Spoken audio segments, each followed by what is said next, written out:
and armored personnel carriers. Backed up by tanks and supporting arms in a combined operation. Teamwork, blasting away to neutralize enemy fire.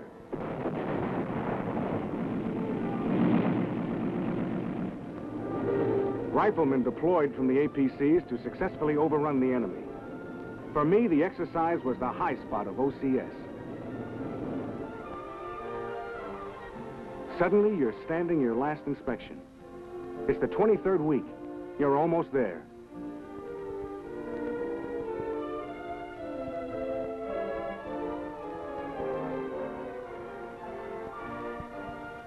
It's graduation day.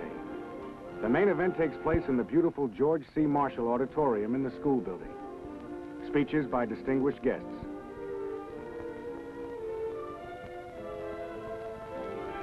The top 10% of the class receive their graduation certificates first.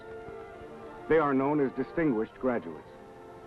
This honor entitles them to special consideration for regular Army commissions and also in the choice of assignments. The man who is #1 in his class, the honor graduate, receives his award. He sure had to work for it.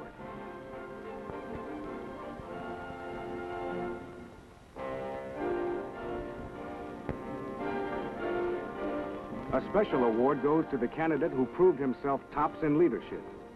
You know that man is going places.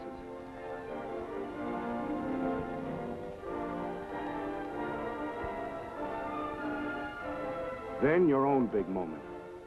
Getting that precious certificate that says officially you are a second lieutenant in the Army of the United States.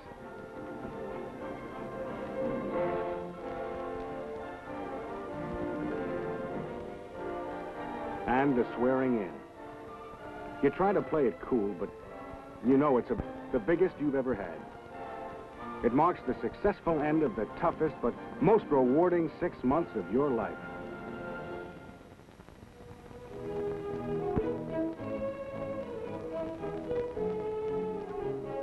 But this was only the beginning for Lieutenant Bill Sands, the beginning of an experience which will provide him with unlimited challenges and opportunities as an officer in the United States Army. He has shown that he has what it takes to graduate from an Army Officer Candidate School. He has good reason for looking forward to the future with anticipation and confidence as a leader of men.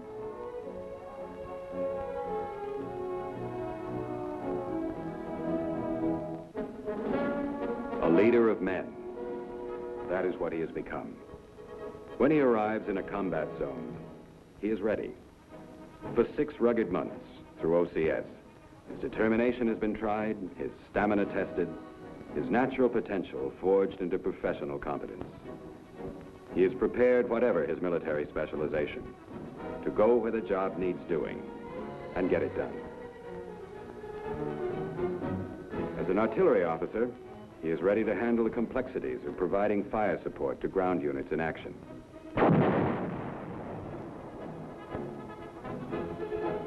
Armor OCS will have prepared him to take his part in wielding the tough and mobile firepower which is now his specialty. The fast-moving and hard-hitting ground cavalry of the 20th century.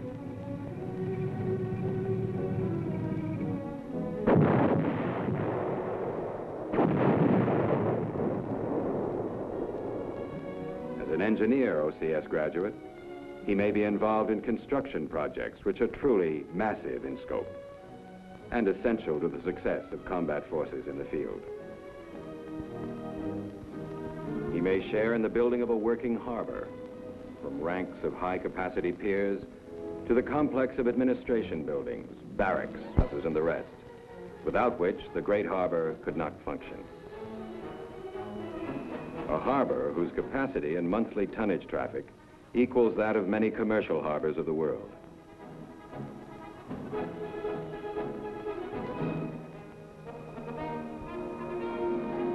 Here, too, the quartermaster officer may help in the mountainous task of seeing to the supply needs of units throughout the combat zone.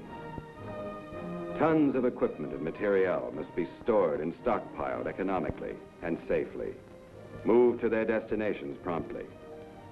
This is what the quartermaster officer has been trained to do.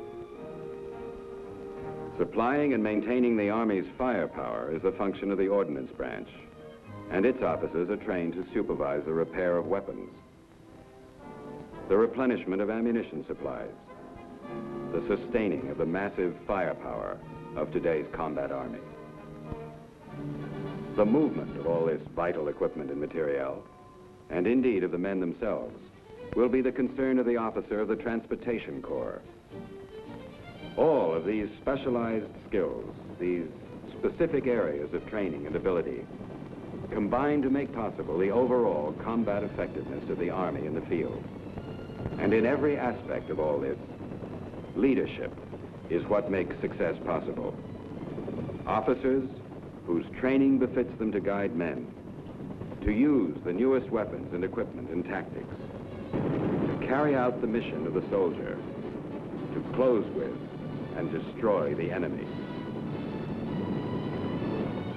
The effectiveness of any fighting force depends in the end upon its leadership.